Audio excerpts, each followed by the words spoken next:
स्वाध्यायः परमः। Doctor Baba Saheb Ambedkar open university.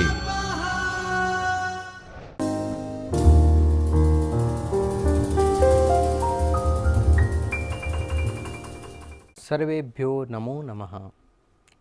अहम doctor आनंद Pandya doctor बाबा साहब आंबेडकर मुक्त विश्वविद्यालय सहायकाचार्य रूपेण कार्यरतोस्मि। सौનું हार्दिक स्वागत છે। આપણ આગળના પાઠમાં શ્લોક સંખ્યા 78 સુધી આપણે ભણી ગયા છીએ। હવે આગળના શ્લોકો આપણે ભણશું। શરૂઆત કરતાં પહેલાં થોડોક પ્રસંગપૂર્વક આપણે આ શ્લોકને ભણીએ તો અનુકૂળતા હજી વધારે રહે સમજવામાં।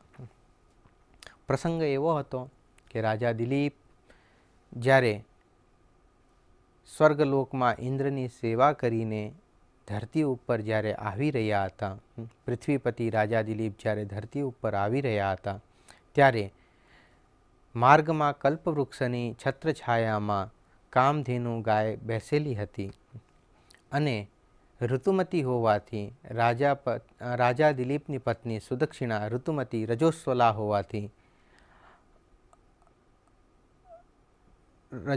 હોવાથી કામધેનુનું તિરસ્કાર કરી દે છે। એમની પ્રદક્ષિણા એમને અર્ચન પૂજન કર્યા વગર સાક્ષાત આવી જાય છે અને એ સમયે કામધેનુ ગાય જે છે એ રાજા દિલીપને શાપ આપે છે અને એ શાપ રાજા દિલીપને સંભળાતો નથી, કારણ કે ત્યારે ગંગાનો પ્રવાહ એટલો તેજ હતો એટલે રાજા દિલીપ એને સાંભળી ન શક્યા। એટલે ગુરુ વશિષ્ઠજી પાસે પહોંચ્યા પછી ગુરુ વશિષ્ઠજી એમને આ કથા વસ્તુ કહે છે અને નિસંતાનપણું શા માટે છે એનું કારણ પણ બતાવે છે। હવે આપણે આગળના શ્લોકમાં જોઈએ। ઈપ્સિતમ તદવજ્ઞાનાદ વિધિસાર્ગલમાત્મનઃ પ્રતિબધ્નામિ હિ શ્રેયઃ પૂજ્ય પૂજ્યા વ્યતિક્રમઃ। શ્લોકનો આપણે અન્વય જોઈ લઈએ। તદ અવજ્ઞાનાત આત્મનઃ ઈપ્સિતમ સાર્ગલમ વિદ્ધિ હિ પૂજ્ય પૂજ્યા વ્યતિક્રમઃ શ્રેયઃ પ્રતિબધ્નાતિ। શ્લોકનો આપણે ભાષાંતર ગુજરાતીમાં જોઈએ એવી રીતના છે। હે રાજન, કામધેનુની અવજ્ઞા કરવાથી જ તારા સંતાન પ્રાપ્તિનો મનોરથ અવરોધયુક્ત જાણ, કારણ કે પૂજ્યોની પૂજાનું ઉલ્લંઘન કલ્યાણને રોકી રાખે છે, બાધા પહોંચાડે છે। શ્લોકમાં સ્પષ્ટતા તો છે, છતાં પણ આનું આપણે એક વખત વિશિષ્ટ વ્યાખ્યાન જોઈએ। એવી રીતના છે કે ગુરુ વશિષ્ઠ રાજા દિલીપને કહે છે કે કામધેનુની તે અવજ્ઞા કરી છે અને તારા સંતાન પ્રાપ્તિનો જે તારો આ મનોરથ છે, જેના માટે તું પ્રયત્નશીલ છે, જે તને એમાં અવરોધયુક્ત આ શ્રાપ જે તને કામધેનુ આપ્યો છે એને તું જાણ। અને કારણ કે પૂજ્યોની પૂજાનું ઉલ્લંઘન કલ્યાણને રોકી રાખે છે। એક પ્રકારથી જોઈએ તો આને આપણે સૂક્તિમાં પણ કહી શકીએ, દરેક જગ્યા લાગુ થાય એવી છે કે પૂજ્યોની પૂજાનું ઉલ્લંઘન કલ્યાણને રોકી રાખે છે। એટલે પૂજ્ય પૂજ્યા વ્યતિક્રમાઃ એટલે પૂજનીયોની પણ પૂજ્ય, એટલે આપણે જેની પૂજા કરીએ છીએ એ પણ જેની પૂજા કરે છે, એટલે એટલી શ્રેષ્ઠતમ છે કામધેનુ, એનો તે તિરસ્કાર કર્યો છે। એટલે પૂજ્યોની પૂજાનું ઉલ્લંઘન કલ્યાણને રોકી રાખે છે। પૂજ્યોનો તો તિરસ્કાર કરીએ એ પણ આપણને ન કરવું જોઈએ, પણ તે તો જે તું જેને પૂજે છે અને જે એને પૂજે છે, એટલે કામધેનુ ગાયને જે પૂજે છે એવી મહાન ગાયનો તે તિરસ્કાર કર્યો છે, એટલે એ તને બાધા પહોંચાડી રહી છે। શ્લોકમાં અમુક શબ્દો આવ્યા છે એ આપણે જોઈ લઈએ। તદવજ્ઞાનાત એટલે તદ અવજ્ઞાનાત એટલે તત અવજ્ઞાનાત એટલે કામધેનુની અવજ્ઞા કરવાથી। ઈપ્સિતમ સંતાન પ્રાપ્તિ રૂપ ઈચ્છા. ઈપ્સિતમ એટલે પ્રિયતમ, એટલે બહુ વધારે તને જેની ઈચ્છા હોય એ. એટલે રાજા દિલીપની ઈચ્છા શું હતી? સંતાન પ્રાપ્તિની ઈચ્છા હતી. સાર્ગલમ, અર્ગલા સહિતમ સાર્ગલમ એટલે અવરોધ. પૂજ્ય પૂજ્યા વ્યતિક્રમ, પૂજ્યોની પૂજાનું ઉલ્લંઘન. આપણે ઘણી વખત સભા મંડપમાં પણ જોઈએ છીએ કે કોઈક વિશિષ્ટ આચાર્ય જ્યારે પધાર્યા હોય એટલે એના સ્વાગતમાં આપણે કહીએ કે પૂજ્ય પૂજ્યાહ, એવા બધા શબ્દો આપણે વાપરીએ છીએ. તો આનાથી આપણને ઘણું બધું શીખવા મળે છે આ શ્લોકથી. અને મુખ્ય રૂપે તો આનું ઉચ્ચારણ આપણને આવડવું જોઈએ કે કેવી રીતના છે. ઈપ્સિતમ, ઈપ્સિતમ અહીંયા આવેલું છે. ઈપ્સિતમ તદવજ્ઞાન, તદવજ્ઞાનાત વિદ્ધિ. ઈપ્સિતમ તદવજ્ઞાનાત વિદ્ધિ સાર્ગલમ આત્મનઃ, સાર્ગલમ આત્મનઃ પ્રતિબધ્નાતિ છેલ્લે હિ શ્રેય પૂજ્ય પૂજ્યા વ્યતિક્રમ. આવી રીતના આપણે શ્લોકનું ઉચ્ચારણ જોઈ લેવાનું. હવે આપણે આગળના શ્લોકમાં વધીએ. આગળનો શ્લોક કેવી રીતના છે? હવિષે દીર્ઘસત્રસ્ય સાચેદાનીમ પ્રચેતસઃ ભુજંગ પિહિતદ્વારમ પાતાલમ અધિતિષ્ઠતિ. શ્લોકનો અન્વય આપણે જોઈએ એવી રીતના છે. સાચ ઇદાનીમ દીર્ઘસત્રસ્ય પ્રચેતસઃ હવિષે, હવિષે ભુજંગ પિહિતદ્વારમ પાતાલમ અધિતિષ્ઠતિ. એટલે આનો ભાવાર્થ એવો છે, તેણી અત્યારે લાંબા સમય સુધી ચાલનાર યજ્ઞમાં વરુણને યજ્ઞ માટે ઘૃત વગેરે દ્રવ્ય આપવા માટે સાપોથી અવરુદ્ધ દ્વારવાળા પાતાળમાં રહેલી છે. આપણે ભગવાન કૃષ્ણની લીલા આપણને સૌને ખ્યાલ હશે કે સર્પ જે હતો એ પાતાળ લોકમાં રહેતો હતો. એટલે સર્પોનું સ્થાન પાતાળ લોકમાં માનવામાં આવે છે.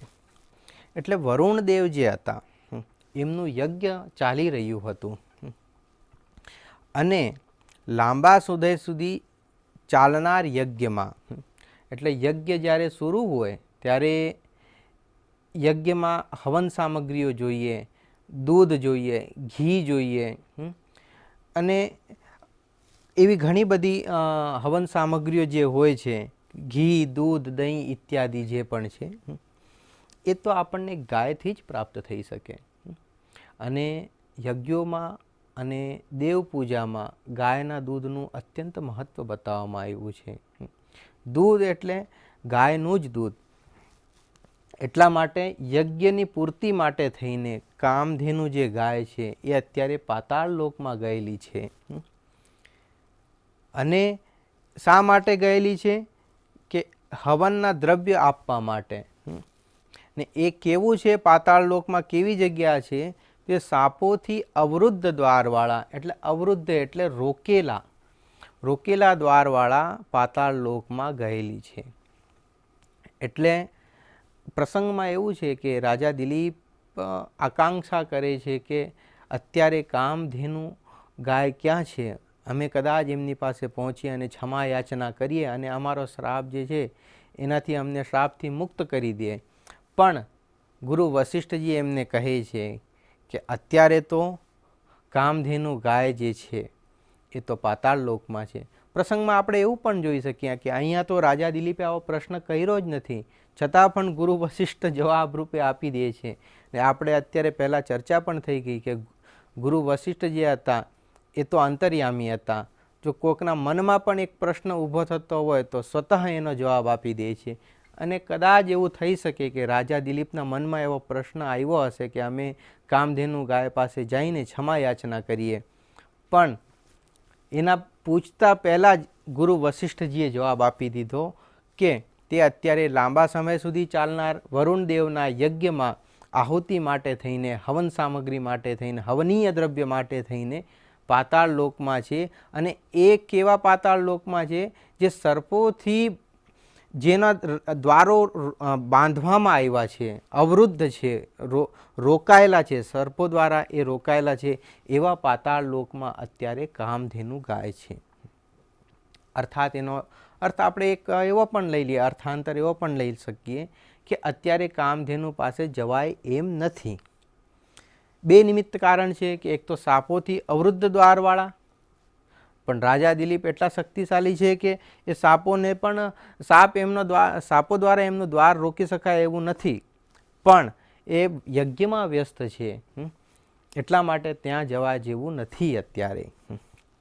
આપણે પણ કોકને મળવા જઈએ અને આપણને કહે કે અત્યારે અમુક ભાઈ બહુ વ્યસ્ત છે, અત્યારે મળી શકાય એમ નથી, તો એવો અર્થમાં છે કે અત્યારે કામધેનુની વ્યસ્તતા છે.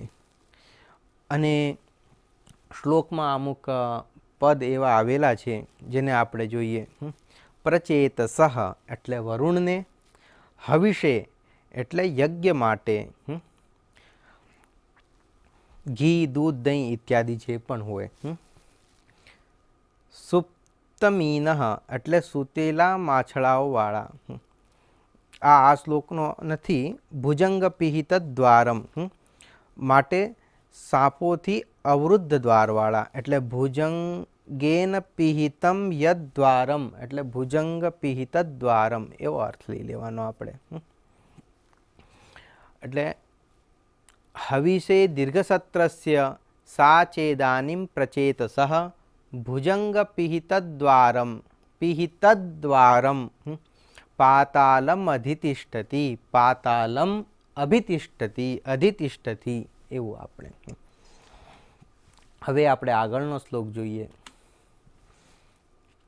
સુતામ તદીયામ સુરભે કૃત્વા પ્રતિનિધિમ શુચિઃ આરાધ્ય સપત્નીકઃ પ્રીતા કામદુઘાહિસા. શ્લોકનો અન્વય આપણે જોઈએ. તદીયામ સુતામ સુરભે પ્રતિનિધિમ કૃત્વા શુચિઃ સપત્નીકઃ સન આરાધ્ય હિસા પ્રીતા કામદુઘા ભવતિ. શ્લોકનો આપણે ભાવાર્થ જોઈ લઈએ, ભાષાંતર જોઈ લઈએ. હે રાજન, તું કામધેનુની પુત્રીની, કામધેનુની પ્રતિનિધિ તરીકે પવિત્ર થઈ પત્ની સાથે તેની સેવા કર, કારણ કે તેની નંદિની પ્રસન્ન થાય તો મનોરથ પૂર્ણ કરનારી છે. તો શ્લોકનું આપણે વિશિષ્ટ વ્યાખ્યાન જોઈએ. ગુરુ વશિષ્ઠજીએ રાજા દિલીપનો જે પ્રશ્ન જે હતો એ મનમાં જતો અને તરત પાછું બીજું ઉત્તર આપી દે છે કે હવે તો તને કામધેનુ સુધી પહોંચી શકાય એવું નથી, પણ એનો માર્ગાંતર પણ આપી દે છે. એટલે ગુરુ વશિષ્ઠજી જે છે એ રાજાને માર્ગદર્શન પણ આપી રહ્યા છે કે હવે તો એ તો ત્યાં પહોંચી ગઈ છે, પણ એની પ્રતિનિધિ તરીકે તું નંદિનીની સેવા કર, ને જો નંદિની પ્રસન્ન થઈ જશે તો તને સંતાન સુખની પ્રાપ્તિ થશે. હવે આપણે પણ જોઈએ છે કે અમુક વખતે અમુક વ્યક્તિ ન પણ આવી શકતા હોય તો એના પ્રતિનિધિ તરીકે કોઈક આવે છે. એટલે એ પ્રતિનિધિ આવે છે એટલે આપણે એમ માનીએ કે એ વ્યક્તિ આવી ગયો છે, એ વ્યક્તિના સંદર્ભમાં આ વ્યક્તિ આવ્યો છે, પણ એ વ્યક્તિની ઉપસ્થિતિ માનવામાં આવે છે, એવું પણ થાય છે. આપણે પહેલાંના જમાનામાં જોતા હતા કે કોઈક રાજાનો પ્રતિનિધિ હોતો હતો, એટલે એ બીજા રાજ્યમાં જાય, બીજા રાજાને સંદેશો પહોંચાડે, એટલે એ પ્રતિનિધિ તરીકે આવે. એટલે એ જે સંદેશો આપે પ્રતિનિધિ, એટલે રાજાએ સંદેશો આપ્યો છે એ જ અર્થમાં એને ગ્રહણ કરવામાં આવે. અન્યથા એ અર્થમાં નથી લેવામાં આવતો કે આ રાજાનો કોઈ દૂત છે અને આ કહે છે એટલે આ રાજાના વચનો નથી, એવું માનવામાં નથી આવતું. જેવી રીતે અત્યારે અમે ડૉક્ટર બાબા સાહેબ આંબેડકર યુનિવર્સિટીના પ્રતિનિધિ તરીકે આપ સૌને ભણાવી રહ્યા છે. એટલે તદીયામ સુતામ સુરભે પ્રતિનિધિમ કૃત્વા શુચિઃ સપત્નીકઃ સન આરાધ્ય હિસા પ્રીતા કામદુઘા ભવતી. શ્લોકમાં અમુક પદ આવેલા છે એ આપણે જોઈ લઈએ.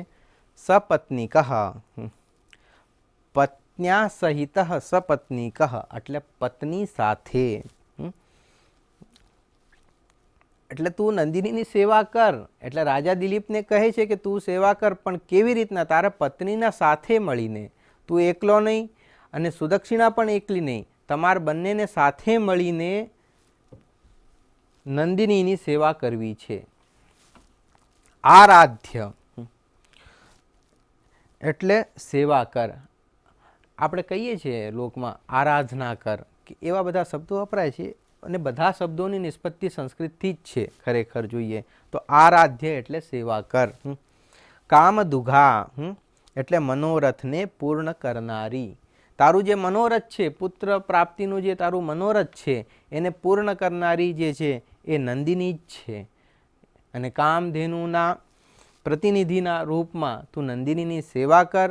અને નંદિની જો તારી સેવાથી પ્રસન્ન થઈ જાય તો તને વરદાન રૂપી આપી દેશે કે તને પુત્રરૂપની પ્રાપ્તિ થશે અને તારા વંશનું ઉદ્ધાર થશે અને તારા પિતૃઓને તર્પણ કરી શકીશ, તારા પિતૃઓને પણ શાંતિ મળશે. આગળના શ્લોકોમાં આ જ બધો પ્રસંગ આવેલો છે કે પિતૃઓ પણ દુઃખી છે કે એમને હવે તર્પણ કોણ કરશે, પિતૃઓ તૃપ્ત કેવી રીતના થશે. એટલે એટલા માટે થઈને હવે નંદિનીની તું સેવા કર. ને તારો આનો જે શું કહેવાય પ્રાયશ્ચિત જે છે, તારા દ્વારા જે ભૂલ થઈ છે, જે આપણે એક ભૂલ થઈ જાય તો આપણે એક ક્ષમા માંગીએ, પણ ક્યારેક એવી ભૂલો પણ થઈ જાય કે ક્ષમા માંગવાથી એનું ન થાય કામ, તો એના માટે થઈને કંઈક પ્રાયશ્ચિત કરવો પડે. જે રીતના આપણે લોકમાં જોઈએ છીએ કે કોઈક ટ્રાફિક સિગ્નલ તોડે તો એને પ્રાયશ્ચિત રૂપમાં એનું કંઈક દંડ ભરવું પડે છે. એવી રીતના રાજા દિલીપથી જે પણ ભૂલ થઈ છે, કામધેનુની અવજ્ઞા કરવામાં આવી છે, તો એના પ્રાયશ્ચિત રૂપમાં હવે તું નંદિનીની સેવા કર. જો એ પ્રસન્ન થઈ જશે, એટલે વશિષ્ઠ મુનિ એ પણ સ્પષ્ટતા કરે છે કે તું સેવા કરીશ તો તને પુત્રરથની પ્રાપ્તિ થશે એવું નથી, પણ જો નંદિની પ્રસન્ન થશે તો તને પુત્રરથની પ્રાપ્તિ થશે. એટલે આવું વિશિષ્ટ વાક્ય ગુરુ વશિષ્ઠજી જે છે એ રાજા દિલીપને કહે છે કે તારી સેવાથી નંદિની પ્રસન્ન થવી જોઈએ, એટલે તું સાચા હૃદયથી અને નિષ્ઠાપૂર્વક નંદિનીની સેવા કર, ફક્ત ઔપચારિકતા માટે થઈને નહીં. ખરેખર એક ગુરુ એવા જ હોવા જોઈએ જે કે એક સાચો માર્ગદર્શન કરી આપે. અને એમના પુત્ર તરીકે રાજા દિલીપને માને છે અને પુત્ર જે છે એ ગુરુ વશિષ્ઠજીને પિતા તરીકે પણ માને છે. એવી રીતના સ્થિતિ છે. ને હવે આગળનો શ્લોક આપણે હજી જોઈએ. ઇતિ વાદિન એવાસ્ય હોતુરાહુત સાધનમ અનિંદ્યા નંદિની નામ ધેનુરાવવૃતે વનાથ. શ્લોકનો આપણે અન્વય જોઈએ. ઇતિ વાદિનઃ એવ હોતુઃ અસ્ય આહુતિ સાધનમ નંદિની નામ અનિંદ્યા ધેનુઃ વનાત આવવૃતે. શ્લોકનો આપણે ભાવાર્થ જોઈએ. એવો થાય છે, આ પ્રમાણે બોલી રહ્યા હતા ત્યારે જ હવન કરનાર એ મુનિની હવનમાં ઘૃત આદિ આહુતિના સાધનરૂપ નંદિની નામની પ્રશંસા યોગ્ય ગાય વનમાંથી પરત આવી. એટલે ગુરુ વશિષ્ઠજીના આશ્રમમાં રાજા દિલીપ જ્યારે પહોંચે છે અને ત્યાં પણ નિત્ય હવન ઇત્યાદિ નિત્ય ક્રિયાઓ થાય છે, એટલે ત્યાં પણ ઘૃત એટલે ઘી, સરપીસ, આ બધા એના સમાનાર્થી શબ્દો છે. ને ખરેખર હવન ઘી વગર થતું નથી. હવનમાં સૌથી આમ તો દરેક સામગ્રી અત્યંત મહત્ત્વપૂર્ણ હોય છે, પણ ઘૃતની આહુતિ, ઘીની આહુતિ પણ આપવામાં આવે છે. અને એ ઘી કેવું, ભેંસનું નહીં કે બીજા કોઈ પ્રાણીનું નહીં, અને ગાયનું હોવું જોઈએ. ગાયને પ્રાણી તરીકે પણ આપણી સંસ્કૃતિમાં માનવામાં આવતું નથી, હિન્દુ સંસ્કૃતિમાં. એટલે આ પ્રમાણે આપણે જોઈએ તો આહુતિના સાધનરૂપ, એટલે આહુતિનું સાધન કોણ છે, જેના દ્વારા આહુતિ થઈ શકે છે, સાધન નંદિની છે. કેમ કે નંદિની દ્વારા ઘૃતની પ્રાપ્તિ થાય છે. દૂધ દ્વારા દહીં, માખણ જે પણ, અને પછી ઘૃતની પ્રાપ્તિ થાય છે. તો એનું મુખ્ય સાધન કોણ છે? એ નંદિની છે. એટલે મુનિની હવનમાં ઘૃત આદિ આહુતિના સાધનરૂપ નંદિની નામની પ્રશંસા યોગ્ય. ખરેખર આ બહુ મોટું વિશેષણ અહીંયા વાપરી દીધું છે કે પ્રશંસા યોગ્ય. અમુક વખતે આપણે જોઈએ કે કોઈક પ્રશંસનીય વ્યક્તિ ન પણ હોય છતાંય એની આપણે પ્રશંસા કરી દઈએ છીએ. ક્યારેક એ અતિશયોક્તિ પણ થઈ જાય છે, પણ જે પ્રશંસા માટે યોગ્ય છે એટલે પ્રશંસનીય છે. એવી ગાય વનમાંથી પરત આવી, એટલે વનમાં જ્યારે ચરવા ગઈ હતી કોણ? નંદિની. અને વનમાંથી ચરીને જ્યારે પાછી આવી, અને શા માટે પાછી આવી? કે હવનમાં ઘૃત આદિ આહુતિઓનું શું કહેવાય પૂરું પાડવા માટે થઈને. અને ક્યારે આવી? જ્યારે આ પ્રમાણે જ્યારે બોલી રહ્યા હતા ગુરુ વશિષ્ઠ. આપણે એવું નથી થતું કે આપણે કોઈકના પ્રસંગમાં બોલતા હોય ને અમુક વ્યક્તિ આવી જાય, એટલે કંઈક એવી રીતના ત્યાં થયું હતું કે જ્યારે આ પ્રમાણે ગુરુ વશિષ્ઠ જ્યારે બોલી રહ્યા હતા અને ત્યારે જ નંદિની ત્યાં પ્રગટ થઈ જાય છે, એટલે આવી જાય છે. ક્યાંથી આવે છે? વનમાંથી ચરીને પાછી આવે છે. શા માટે આવે છે? કે હવનમાં ઘૃતાદિ ઘી, દૂધ, દહીં ઇત્યાદિની પૂર્તિ કરવા માટે. અને હવન જે હતું એ નિત્ય કર્મ હતું ઋષિમુનિઓનું. એટલે એટલા માટે થઈને નંદિની આવે છે, એ પ્રશંસા યોગ્ય છે. તો તું રાજા દિલીપ એની સેવા કર, નંદિનીની સેવા કર, સાચા હૃદયથી નિષ્ઠાપૂર્વક સેવા કર. શ્લોકમાં અમુક પદ આવેલા છે. ઇતિ વાદિન એવાસ્ય, એટલે અહીંયા વાદિન સ્વર હોવાથી વિસર્ગનો લોપ થઈ ગયેલ છે. વાદિન એટલે બોલી રહેલા. હોતુહુ એટલે હવન કરનાર.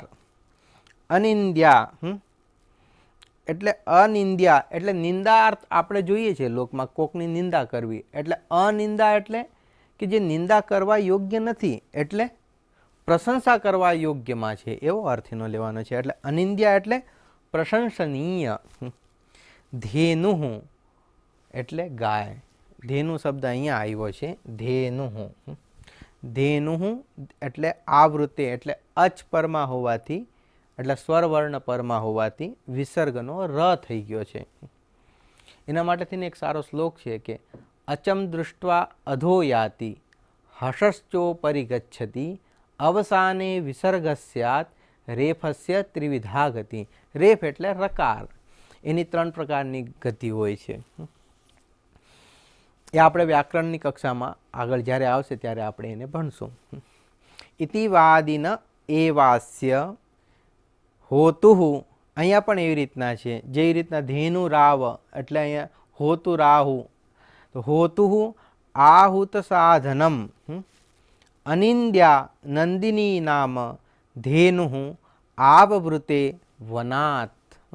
એટલે વનાત પંચમી થઈ ગઈ, એટલે વનથી આવે છે એવો અર્થ આવે છે. હવે આપણે એટલું ભણી ગયા છીએ, હવે સ્વાધ્યાય કાર્ય માટે થઈને આપણે તમારી કંઈક પ્રગતિ તમે ચકાસી શકો છો. જે એવું છે કે રાજા દિલીપને શ્રાપ કોણ આપે છે? આપણે આગળના શ્લોકોમાં અત્યારે ભણી ગયા છીએ કે રાજા દિલીપ જ્યારે ઇન્દ્ર શક્ર શબ્દ જે છે ઇન્દ્ર માટે વપરાય છે, એટલે શક્રની જ્યારે સેવા કરીને ધરતી ઉપર આવી રહ્યા હતા ત્યારે કામધેનુ જે ગાય હતી એ વટવૃક્ષની કલ્પવૃક્ષના છત્રછાયામાં બેસેલી હતી અને એ શ્રાપ આપે છે. શા માટે આપે છે? કે એની અવજ્ઞા કરે છે એટલા માટે થઈને. હવે આગળનો જે બીજો પ્રશ્ન છે, કોણ યજ્ઞ માટે પાતાળમાં છે? આપણને વિદિત છે કે આગળના શ્લોકમાં આપણે ભણી ગયા છીએ કે વરુણદેવનો યજ્ઞ થઈ રહ્યો હતો અને સાપોથી અવરુદ્ધ પાતાળ લોકમાં કામધેનુ ગાય ત્યાં છે અત્યારે. શા માટે છે? કે હવનમાં જે સામગ્રી જોઈએ છે ઘી, દૂધ, દહીં ઇત્યાદિની પૂર્તિ કરવા માટે. અને હવન જ્યાં થાય ત્યાં એટલે ગોમૂત્રમ, ગોમય ક્ષીરમ, દધિક્ષર્પી, કુસોન્વિતમ એવી રીતના પણ, એટલે ગૌમૂત્ર થઈ ગયું, ગાયનું ગોબર જે થઈ ગયું એનાથી પણ લેપવામાં આવે છે. એટલે ગાયની જે દરેક પ્રકારનું શું કહેવાય પવિત્ર, એની જે પણ દૂધ હોય, ઘી હોય, ગોબર હોય, જે પણ હોય એ બહુ પવિત્ર માનવામાં આવે છે. અને ગાયમાં આપણે માનીએ છીએ કે 33 કોટી દેવતાઓ વાસ પણ કરે છે. અને ગાયનું મહત્ત્વ પણ આપણે દર્શાવી રહ્યા છીએ. કોણ યજ્ઞ માટે પાતાળમાં છે? એટલે કામધેનુ ગાય પાતાળમાં છે. રાજા દિલીપ કોની અવજ્ઞા કરે છે? રાજા દિલીપ કામધેનુ ગાયની અવજ્ઞા કરે છે. કોની સેવા દ્વારા રાજા દિલીપને સંતાન પ્રાપ્તિ થશે? આપણે જોઈ લીધું છે કે પ્રતિનિધિના રૂપમાં નંદિનીની સેવા કરશે. નંદિની એટલે કોણ? કામધેનુની પુત્રી એટલે નંદિની, એ પણ ધેનુ એટલે ગાય છે. એની સેવા કરશે, સાચા મનથી સેવા કરશે. તો રાજા દિલીપને અને એમની પત્ની સુદક્ષિણાને, બે દંપતીને પુત્ર રત્નની પ્રાપ્તિ થશે. સંદર્ભ ગ્રંથો લીધા છે આ, અને ધન્યવાદ. स्वाध्यायः परमः